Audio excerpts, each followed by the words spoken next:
Boa tarde. Dando sequência à série de palestras promovidas pela Casa de Fabiano, nós vamos dando sequência. Vou continuar ainda no capítulo 8º do Evangelho segundo o Espiritismo, no mesmo tema que a gente vem trazendo nessas últimas semanas, né? Eu até ia mudar o tema, mas além da gente não ter, na verdade, fechado, nós entramos aí no mês de setembro, né? E o mês de setembro é um mês que a gente dedica, né, à prevenção do suicídio, é conhecido como o Setembro Amarelo, né? É o mês de prevenção ao suicídio. E como a gente vinha fazendo ali uma abordagem desse capítulo do Evangelho juntamente com o livro Memórias de um Suicida, da Ivone Pereira, eu achei interessante a gente continuar, porque agora seria bem o momento, a gente vinha falando ali da história de um dos mestres, né, um dos professores daquele grupo de suicidas que é o Aníbal de Silas, que era um dos pequeninos, né? Então a gente fez um link justamente com esse capítulo, porque bem-aventurados os puros de coração, né? Ele é um desses puros de coração, era um daqueles meninos que Jesus disse, deixai vir a mim os pequeninos, né? Porque o reino do céu, e não os embaraceis, porque o reino dos céus é daqueles que se lhe assemelham, né? Então, esse Aníbal, na espiritualidade, é um espírito que trabalha ali na colônia de Maria de Nazaré, auxiliando, né? Então, Jesus destacou ele para essa função ali ao lado da Mãe Santíssima, para ser um professor, né, desses suicidas, das pessoas que praticam, né, que abreviam aí a vida pela porta do suicídio e chegam ali ao hospital, né, e quando estão numa fase ali de aprendizado, tem como mestre, como professor, o Aníbal de Silas. E a gente falou nas últimas semanas da história dele, né, trazendo a abordagem de que ele era aquele menino retratado nessa passagem do Evangelho, né, na bem-aventurança, né, dos puros de coração, e o que é feito dele, né, o que ele faz na atualidade, a atualidade aqui da época, bom, né, que o livro foi escrito, né, ele continua trabalhando na espiritualidade, acolhendo e esclarecendo, ensinando os suicidas aí para novos rumos, né? E agora a gente vai pegar a abordagem da seguinte forma: nós vamos pegar o ensinamento, uma aula mesmo, o que é que ele fala para esses grupos, né? Porque o link que a gente faz dessa vez é que somente o conhecimento nos liberta, né? Então, só o conhecimento nos liberta, em todos os sentidos. Quem conhece, quem tem o saber, né? Quem tem a sabedoria, se torna livre. Ninguém mais aprisiona. Então, em todos os sentidos, né? O conhecimento liberta. A gente aprende isso nas questões aqui materiais, quando a gente sabe das coisas, a gente toma melhores resoluções, tal, né? E no campo espiritual também. Quanto mais a gente sabe sobre as verdades da vida espiritual, mais a gente se liberta do quê? Das nossas dificuldades, das coisas que ainda nos arrastam, né, para decisões difíceis, como o suicídio, por exemplo. Então, muitas das pessoas que buscam essa porta acreditam que estão buscando o nada, né, a fuga, o desaparecimento daquela situação que está insuportável. Então, se sabe que não é isso, né? Então, que é bem pelo contrário, né? Quando se toma essa medida drástica, aí é que gera um complicador. Então, esse conhecimento tem que vir, precisa haver o conhecimento. Então, hoje a gente vai pegar por essa abordagem, esse mestre ensinando a esse grupo de suicidas, né, ensinamentos ali para a alma, ensinamentos que vão ficar gravados ali eternamente, né? Uma vez que eles assimilarem aquilo ali, uma vez que se assimila tudo aquilo ali, vai ficar gravado de maneira que vai produzir uma coragem moral mesmo para suportar as vicissitudes que vêm. E nós temos a alegria de poder ler, né, esse ensinamento que foi transcrito no livro. Então, fica essa leitura, né, como parte aí de participação e colaboração no auxílio através do conhecimento, né, para que se previna, para que as pessoas, diante das situações mais difíceis que sejam, elas buscando conhecimento, esse tipo de conhecimento que esse mestre nos traz, né, Aníbal de Silas, ele é um professor, não esquecendo que ele é um professor de evangelho, né? Então, na verdade, é o evangelho. Ele é só o professor que vai ensinar sobre o evangelho para esse grupo aqui e para todos os outros, né, para tantos e tantos alunos que passam, né, devem passar por lá, tendo em vista as estatísticas assustadoras que a gente vê aqui, né, no mundo, né, de pessoas que infelizmente buscam essa alternativa aí para a existência. Então, para a gente não entrar direto, né, no tema, e para fazer o link mesmo aqui com o capítulo Bem-aventurados dos puros de coração, eu vou ler só mais uma passagem, duas passagens aqui registradas no Evangelho, né, que está aqui no Evangelho segundo o Espiritismo, para que a gente leia alguma parte do Evangelho, né? Então, aqui, olha, pecado por pensamento e adultério. Ouvistes que foi dito aos antigos, não adulterarás. Eu, porém, vos digo que todo o que olhar para uma mulher, cobiçando-a, já no seu coração adulterou com ela. Mateus, capítulo 5. Aí aqui é uma explicação e eu vou ler mais uma passagem e a gente já vai direto para a aula do Aníbal, né? É só para a gente poder fazer o link com o Evangelho e para saber o que é essa pureza de coração, né? Ela vai muito além só da gente se tornar, de se fazer pequenino, né? Mas é uma pureza que tem que nascer também ali nos nossos pensamentos, né? Então aqui, olha. A palavra adultério não deve ser aqui entendida no sentido exclusivo da sua acepção própria, mas com sentido mais amplo.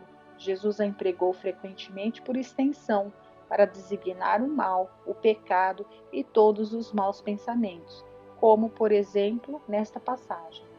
Porque nesta geração adúltera e pecadora, alguém se envergonhar de mim e de minhas palavras, também o Filho do Homem se envergonhará dele, quando vier na glória de seu Pai, acompanhando dos santos e dos anjos. Está em Marcos, né? A verdadeira pureza não está apenas nos atos, mas também no pensamento, pois aquele que tem o coração puro nem sequer pensa no mal. Foi isso que Jesus quis dizer, condenando o pecado, mesmo em pensamento, porque ele é um sinal de impureza. Então, nessa passagem aqui do adultério, não só no adultério da forma como a gente compreende, né, envolvendo ali uma situação de traição mesmo, né, mas todos os pensamentos impuros que a gente porventura venha a cultivar nas nossas mentes, né, já estamos ali adulterando. Mas sem mais delongas, então, para que a gente aprenda a nos tornar puros de coração, né, e o nosso coração vai ser puro quando o nosso pensamento passar a ser mais higienizado também, vamos ler aqui a lição, né, a aula do Aníbal. Vamos tentar ver se a gente consegue, pelo menos ler uma boa parte, porque é bastante coisa, né? Então é muita leitura, não vou comentar nada, porque não tenho o que comentar, né? É só prestar atenção e fica aqui para quem quiser depois ler na íntegra, porque vale muito a pena, né? Todos os filhos, então, o Aníbal começa a falar, né? Olha, todos os filhos do Altíssimo, ao viverem as existências planetárias, como as espirituais, imprimem nos escaninhos da alma, nas camadas profundas da consciência, toda a grande epopeia das trajetórias testemunhadas, as ações, as obras e até os pensamentos que concebem. Olha, os pensamentos, como a gente acabou de falar, né? Os pensamentos, a gente tem que tentar purificar, né, nossos pensamentos. Sua longa e tumultuosa história encontra-se neles próprios gravada como a história do globo, onde já vivemos. Se acha arquivada nas camadas geológicas e eternamente reproduzida, fotografada, igualmente arquivada nas ondas luminosas do éter, através do infinito do tempo. Então, tudo pelo que já passou, que todos nós, né, todas as criaturas, todos os filhos de Deus, tudo que vivenciou, todas as encarnações, tudo que passou, que fez e até mesmo que pensou, está tudo gravado, está tudo registrado aqui nas camadas, nas ondas do éter, como diz, né? Então, existe um arquivo que pode ser acessado a qualquer tempo, né? Por sua vez, o corpo astral, envoltório que trazemos presentemente como espíritos livres do fardo material, aparelho delicadíssimo e fiel, cuja maravilhosa constituição ainda não sois capazes de compreender, registra com nitidez idêntica os mesmos depósitos que a consciência armazenou através do tempo, arquivando-os em seus arcanos. Reflete-os ou expande-os conforme a necessidade do momento, tal como fiz agora, bastando para isso a ação da vontade, porque antes disso ele fez um resumo ali das últimas existências dele, né? De maneira que todos ali viam, né? Como se fosse uma tela, porque ele, lembra que a gente falou que ele usa o mesmo recurso que Jesus utilizava quando ensinava. Ele aprendeu com Jesus e ele aplica essa técnica ensinando. Então, ele contando a história dele, era como se todos estivessem dentro, né, do filme ali vivo, vendo tudo se passando, né? E aí ele está explicando, foi isso que ele acabou de fazer isso. Então, olha, bastando para isso a ação da vontade educada.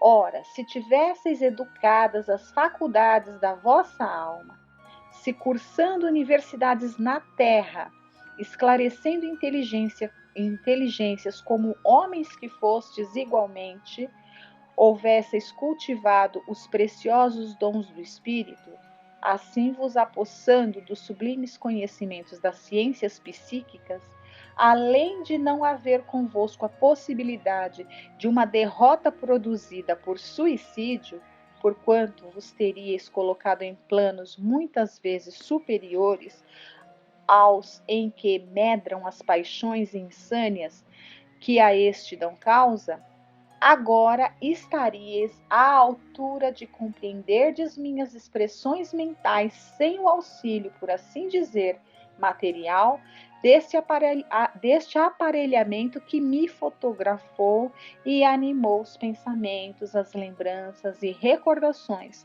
reproduzindo-as para vós, tal como se acham arquivadas nos livros secretos de meu espírito. Então, ele já começa dando esse primeiro ensinamento, né? Que se aqui na Terra a gente se dedicasse mais ao estudo de nós mesmos, né? Da nossa essência, de quem somos, qual é a nossa finalidade, o que estamos fazendo aqui como espíritos eternos, com certeza o entendimento para eles ali dessa... Bom, primeiro talvez nem estariam passando por essa aula com esse mestre ali, porque não teriam praticado suicídio como ele disse, né? Mas seria muito mais fácil também entender, compreender sem a necessidade daqueles aparelhos que foi preciso ali ele utilizar. É uma operação melindrosa o que acabais de ver. Exige sacrifício por parte de quem a tem. Meus irmãos de ideal aqui presentes e meus discípulos fornecem-me fluidos magnéticos necessários à corporificação das imagens e a reprodução dos sons, a fim de que meu esforço não fosse demasiado. E envolvidos no ambiente dominado por ondas especiais de um magnetismo superior, que é o nosso principal elemento, vós mesmos vos sugeristes a convicção de que comigo vivestes minhas vidas, quando a verdade era apenas que assistieis ao desenrolar do pretérito em meu ser depositado. Participo-vos em tempo que não tardareis a conhecer as mesmas experiências, extraindo de vós mesmos o passado que ainda dormita, porque mantendes embrutecidos pelas repercussões chocantes do vosso estado dos suicidas, dons da alma que nas entidades normais despertam com facilidade, tão logo ingressam na espiritualidade. Todavia, não competirá a mim orientar-vos neste áspero e doloroso retrospecto. Então, a gente viu que são vários professores, né? Então, o Aníbal de Silas é o professor de evangelho, ele está só falando como é que se processam essa coisa de mergulhar no passado, e está dizendo que eles vão conseguir fazer isso, só que com um outro mestre, vai ser muito doloroso para eles, é um outro professor, né? E aí ele continua aqui. Olha.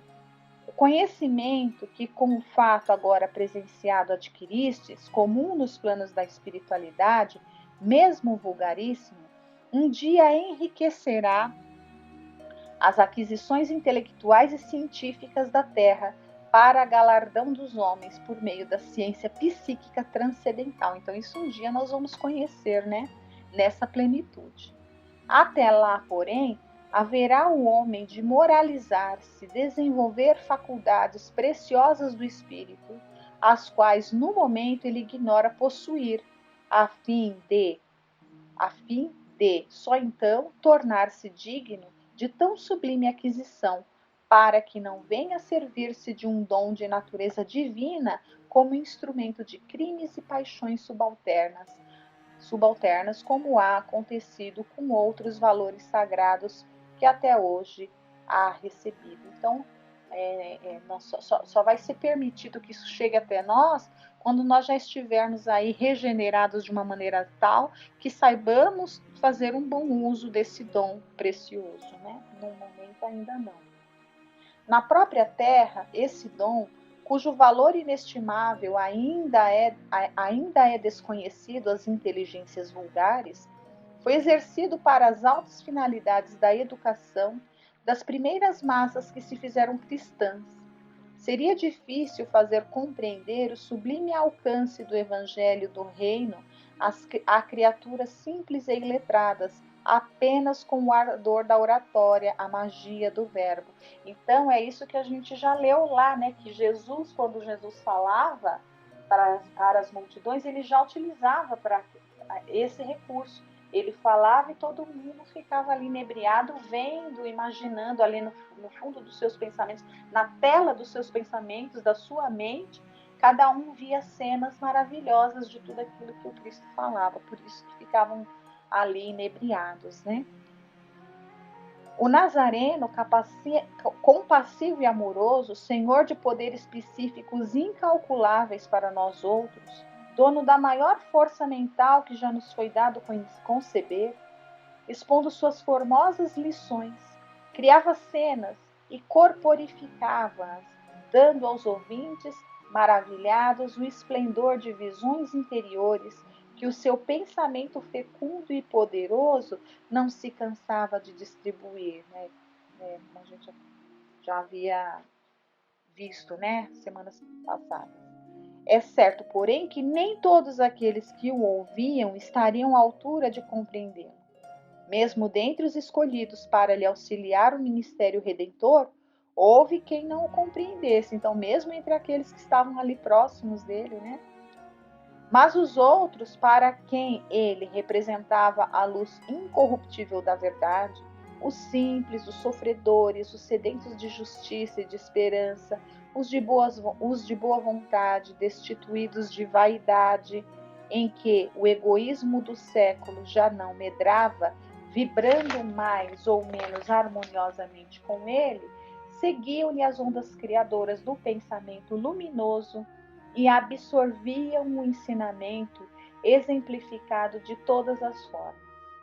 Seus discípulos, do mesmo modo, ao falarem dele, inconscientemente projetavam recordações e pensamentos que, recolhidos pelos cooperadores espirituais incumbidos de assisti-los, eram imediatamente corporificados em sugestões poderosas para a visão do ouvinte sincero e de boa vontade, o qual passava então não apenas a ouvir uma narração, mas a assisti-la e vê-la como se presente estivesse aos efeitos sublimes do inesquecível Mestre. Assim também, caros discípulos, realizaremos nossas preleções a respeito da doutrina legada pelo Divino Instrutor, pois muito inspiradamente andou à direção desta colônia de reclusos, adotando tal método para a instrução de seus internos, por serem impossíveis, por meio dele, interpretações pessoais, conceitos errôneos, sofismas ou interpelações. E assim termina a fala de Aníbal de Silas, né? Então aqui, na verdade, é um prelúdio, né, de como seria as aulas que eles teriam ali, sempre se utilizando esse método aí de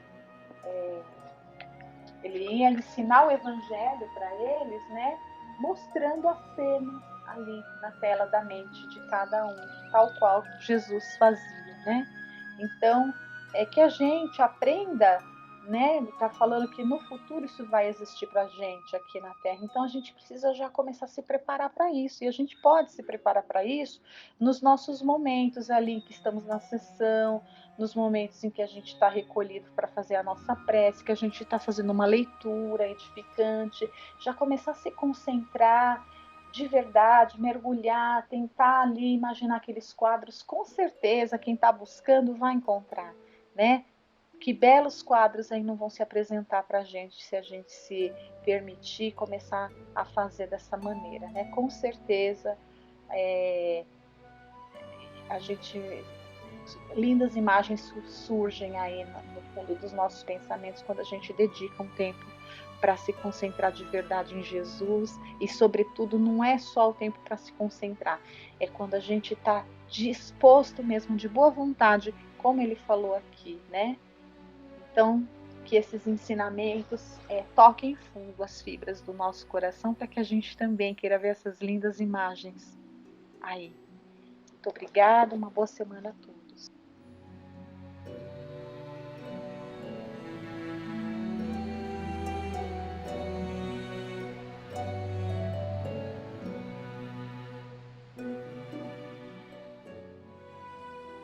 Boa noite a todos, espero que todos estejam bem. Agora vamos ver aqui nessa parte a conclusão do número 9 do Livro dos Espíritos, que foi escrito por Allan Kardec. Então, iniciando a leitura. Os adversários do Espiritismo não se esqueceram de utilizar contra ele algumas divergências de opinião sobre certos pontos da doutrina. Não é de admirar que no começo de uma ciência, quando as observações estão ainda incompletas e cada uma as encara sob o seu ponto de vista, sistemas contraditórios tenham podido aparecer. Mas 3/4 partes desses sistemas já estão hoje aniquiladas diante dos estudos mais aprofundados, a começar por aquele que atribuía todas as comunicações ao espírito do mal, como se a Deus fosse impossível enviar aos homens os bons espíritos. Doutrina absurda porque desmentida pelos fatos, ímpia porque é a negação do poder e da bondade do Criador. Os espíritos sempre nos aconselharam a não nos inquietarmos com essas divergências, pois que a unidade se faria. Ora, a unidade já se fez sobre a maioria das questões e as divergências tendem a desaparecer cada dia. A esta pergunta, esperando que a unidade se faça, sobre o que se pode basear o homem imparcial e desinteressado para formular um juízo? E eis a resposta que nos deram. Uma das respostas é: a luz mais pura não é obscurecida por nenhuma nuvem. O diamante sem jaça é o de maior valor. Julgai, pois, os espíritos pela pureza dos seus ensinamentos. Não vos esqueçais de que entre os espíritos há os que ainda não se despojaram das ideias da vida terrena. Sabei distingui-los pela linguagem. Julgai-os pelo conjunto dos que vos dizem. Vede se há encadeamento lógico nas ideias, se nada do que dizem denuncia ignorância, orgulho ou malevolência. Em uma palavra, se as suas expressões estão sempre marcadas pelo cunho da sabedoria que revela a verdadeira superioridade. Se o vosso mundo fosse inacessível ao erro, seria perfeito, mas está longe disso, pois estáis ainda aprendendo a distinguir o erro da verdade. Necessitais das lições da experiência para exercitar o vosso julgamento e vos poder adiantar. A unidade se fará do lado em que o bem jamais esteve misturado com o mal. É desse lado que os homens se ligarão pela força das circunstâncias, porque reconhecerão que ali se encontra a verdade. Uma outra resposta: que importam, aliás, algumas dissidências que são mais de forma que de fundo? Notai que os princípios fundamentais são os mesmos por toda parte e vos devem unir num pensamento comum, o do amor a Deus, o amor de Deus e da prática do bem. Quaisquer que sejam, portanto, o modo de progredir que se admita ou as condições normais da existência futura, o alvo final sempre o mesmo, fazer o bem. E como sabeis, não há duas maneiras de o fazer. Desculpa. Se entre os adeptos do Espiritismo há os que divergem de opinião sobre alguns pontos da teoria, todos, entretanto, estão de acordo sobre os pontos fundamentais. Há, pois, unidade, a não ser da parte dos que, em número muito pequeno, ainda não admitem a intervenção dos espíritos nas manifestações, atribuindo-as a causas puramente físicas, o que contraria o axioma de que todo efeito inteligente tem uma causa inteligente, ou ao reflexo do nosso próprio pensamento, o que é desmentido pelos fatos. Aqui, está sendo colocada uma observação pelo tradutor Herculano Pires nessa questão de que existem aqueles que não admitem a intervenção dos espíritos nas manifestações. Então, nessa observação, ele escreve, o tradutor escreve: Kardec se refere aos espíritas classificados como de primeiro grau no capítulo 7 dessas conclusões, ou seja, há aqueles que admitem as comunicações e as estudam como objeto de uma ciência experimental. São os metapsiquistas ou atualmente os parapsicólogos. Enfim, todos os que, à maneira de Morcelli, pretendem criar um espiritismo sem espíritos. Então, vemos aqui que aqueles que não admitiam a comunicação de espíritos criaram uma outra linha de pensamento em relação aos fenômenos citados. Continuando a leitura no outro parágrafo, os demais pontos são secundários, aqui se referindo às divergências, Os demais pontos são secundários e em nada ferem as bases fundamentais. Pode, aliás, haver escolas que procurem esclarecer-se sobre as partes ainda controvertidas da ciência, mas não deve haver seitas rivais e só deveria haver antagonismos entre os que almejam o bem e os que fizessem ou quisessem o mal. Ora, não há um espírita sincero compenetrado das grandes máximas morais ensinadas pelos espíritos que possa querer o mal ou desejar o mal do próximo, sem distinção de opinião. Se uma dessas escolas for errada, cedo ou tarde será esclarecida, desde que haja boa-fé e ausência de prevenções. Enquanto esperam, todas têm um laço comum que deve uni-las num mesmo pensamento. Todas têm um mesmo objetivo. Pouco importa, pois, a rota seguida, contanto que ela conduza ao alvo. Ninguém deve impor-se pelo constrangimento material ou moral, e só estaria em caminho falso aquele que lançasse o seu anátema a outro, porque, evidentemente, estaria agindo sob a ação de maus espíritos. A razão deve ser sempre o argumento supremo e a moderação assegurará melhor o triunfo da verdade do que as diatribes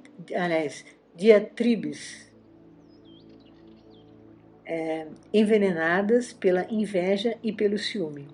Os bons espíritos não pregam senão a união e o amor do próximo, e jamais um pensamento malfazejo ou contrário à caridade pode surgir de uma fonte pura. Então, comentando aqui, né, os espíritos puros nunca falam mal de ninguém e de nada, né? Continuando a leitura, ouçamos sobre este assunto, para terminar, os conselhos do Espírito de Santo Agostinho. Então, primeiro conselho. Durante muito tempo, os homens se estraçalharam e se anatematizaram em nome de um Deus de paz e de misericórdia, ofendendo-o com um tal sacrilégio. O Espiritismo é o laço que os unirá um dia, porque lhes mostrará onde está a verdade e onde está o erro. Mas ainda por muito tempo haverá escribas e fariseus que o negarão, como negaram o Cristo. Quereis, pois, saber sob influência de que espíritos estão as diversas seitas que se repartem o mundo? Julgai-as pelas suas obras e pelos seus princípios. Jamais os bons espíritos foram instigadores do mal. Jamais aconselharam ou legitimaram o assassínio e a violência. Jamais excitaram o ódio dos partidos, nem a sede de riquezas e honrarias, nem a avidez dos bens terrenos. Somente os bons, humanos e benevolentes para com todos são os seus preferidos e são também os preferidos de Jesus, porque seguem a rota indicada para levar a ele. Santo Agostinho.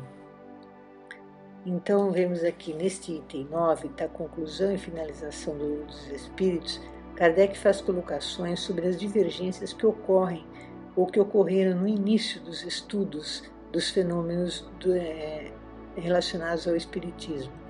Antes de chegar a uma conclusão final sobre os fenômenos espirituais, como os das mesas girantes e de outros, não se sabia a causa, então surgiu hipóteses, e no decorrer das observações dos fenômenos e da interação provocada nessas ocorrências, como a de elaborar perguntas a diferentes espíritos que responderam e da análise feita através das respostas que deram, chegaram a conclusões definitivas. Quem acompanhava e participava ativamente desses estudos chegaram a uma conclusão em comum. As divergências que possam existir não se relacionam à base do Espiritismo, que está bem esclarecida. Se ocorreram divergências ou se há hoje em dia, são de pequena monta, são detalhes que não prejudicam a base da doutrina. Por exemplo, questões que estão claras no Espiritismo são a vida eterna, somente o corpo morre, as reencarnações existem, os espíritos evoluem e tudo evolui e tudo mais evolui. Deus existe e criou e cria tudo que existe no universo e tudo evolui. Deus nos criou e chegaremos a uma perfeição relativa. Quanto mais evoluirmos, mais compreenderemos Deus e mais sentiremos a sua presença. Há quem não aceite essas verdades, mas nem por isso a verdade deixa de existir e com o passar do tempo mais se comprova. Mas as pessoas não são obrigadas a acreditar e nem por isso as religiões que não admitem questões como a reencarnação, não são obrigadas a acreditar ou aceitar. Todas as religiões têm sua importância, e aqueles que nela creem aprendem o que é mais importante, que é amar a Deus sobre todas as coisas e amar ao próximo como a si mesmo. É o que o Cristo nos ensinou. O espírita é cristão também, pois acredita nos ensinamentos de Jesus, em primeiro lugar. Acreditamos que Jesus é o Filho bem-amado que veio aqui nos ensinar. Mas Jesus mesmo disse que enviaria o Consolador prometido que viria ensinar ainda mais.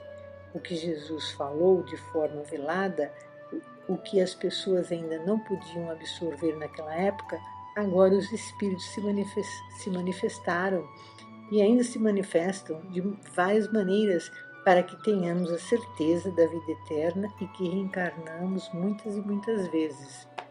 Vejamos a questão 842 do Livro dos Espíritos sobre quais são as doutrinas mais verdadeiras. Então, questão 842, Como todas as doutrinas alimentam a pretensão de ser a expressão única da verdade, por que sinais podemos reconhecer a que tem o direito de se apresentar como tal? Resposta: será aquela que mais homens de bem e menos hipócritas fizer, isto é, pela prática da lei de amor e de caridade na sua maior pureza e na sua mais ampla aplicação. Este o sinal por que reconhecereis que uma doutrina é boa, visto que toda doutrina que tiver por efeito semear a desunião e estabelecer uma linha de separação entre os filhos de Deus, não pode deixar de ser falsa e perniciosa. Agora vemos também no Livro dos Médiuns, na segunda parte, que fala das manifestações espíritas, no capítulo 27, cujo título é Das Contradições e das Mistificações. No que se trata as contradições, eu vou ler a partir do item 299. Para se compreenderem a causa e o valor das contradições de origem espírita, é preciso estar-se identificado com a natureza do mundo invisível e tê-lo estudado por todas as suas faces. À primeira vista, parecerá talvez estranho que os espíritos não pensem todos da mesma maneira, mas isso não pode surpreender a quem quer que haja compenetrado de que infinitos são os degraus que eles têm de percorrer antes de chegarem ao alto da escala. Supor-lhes igual apreciação das coisas, fora imaginá-los todos no mesmo nível, pensar que todos devam ver com justeza, fora admitir que todos já chegaram à perfeição, o que não é exato e não pode ser, desde que se considere que eles não são mais do que a humanidade despida do envoltório corporal. Podendo manifestar-se espíritos de todas as categorias, resulta que suas comunicações trazem o cunho da ignorância ou do saber que lhes seja peculiar no momento, ou da inferioridade ou da superioridade moral que alcançaram. A distinguir o verdadeiro do falso, o bom do mal, é que devem conduzir as instruções que temos dado. Cumpre não esqueçamos que entre os espíritos há, como entre os homens, falsos sábios e semi-sábios, orgulhosos, presunçosos e sistemáticos.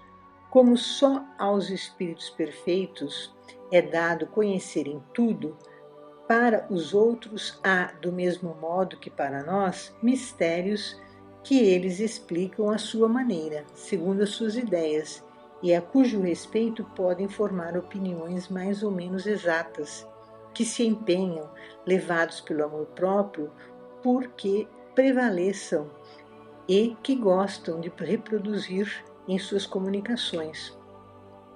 O erro está em terem alguns de seus intérpretes esposado muito levianamente opiniões contrárias ao bom senso e se haverem feito os editores responsáveis delas, Assim, as contradições de origem espírita não derivam de outra coisa senão da diversidade quanto à inteligência, aos conhecimentos, ao juízo e à moralidade de alguns espíritos que ainda não estão aptos a tudo conhecerem e a tudo compreenderem.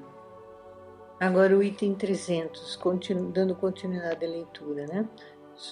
De que serve o ensino dos espíritos, dirão alguns, se não nos oferece mais certeza do que o ensino humano? Fácil é a resposta. Não aceitamos com igual confiança o ensino de todos os homens e entre duas doutrinas preferimos aquela cujo autor nos parece mais esclarecido, mais capaz, mais judicioso, menos acessível às paixões?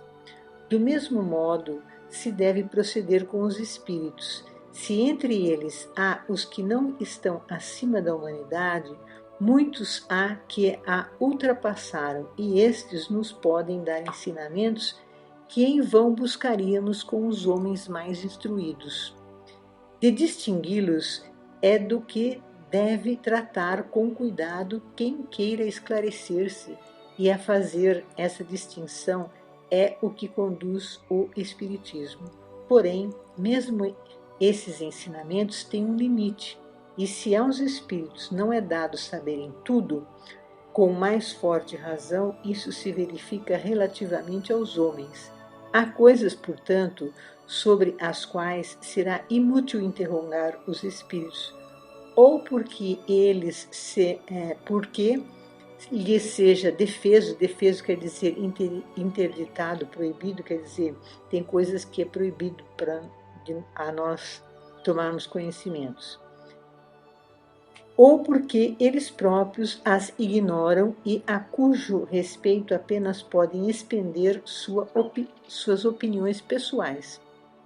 Ora, são essas opiniões pessoais que os espíritos orgulhosos apresentam como verdades absolutas, sobretudo acerca do que deva permanecer oculto como o futuro e o princípio das coisas. É que eles mais insistem a fim de insinuarem que se acham de posse dos segredos de Deus. Por isso mesmo, sobre esses pontos é que mais contradições se observam. Então, vemos aqui, né, que Kardec deixa claro os motivos possíveis de divergência das falas dos espíritos. Como nem todos estão no mesmo grau evolutivo e, portanto, nem todos conhecem todas as verdades, e muitas nem temos condições de saber ainda, pois certas verdades os espíritos não têm permissão de nos revelar. É, portanto, é preciso, portanto, estudar muito bem as mensagens dos espíritos para chegar às verdades que Deus nos permite conhecer. Deus é o nosso Criador, estamos num estágio ainda pouco avançado, mas já sabemos observar, refletir, estudar, pesquisar, concluir sobre muitas questões e problemas a resolver. Tenhamos fé e confiança em Deus. Ele quer nosso progresso e a nossa verdadeira felicidade através do desenvolvimento da sabedoria e do amor.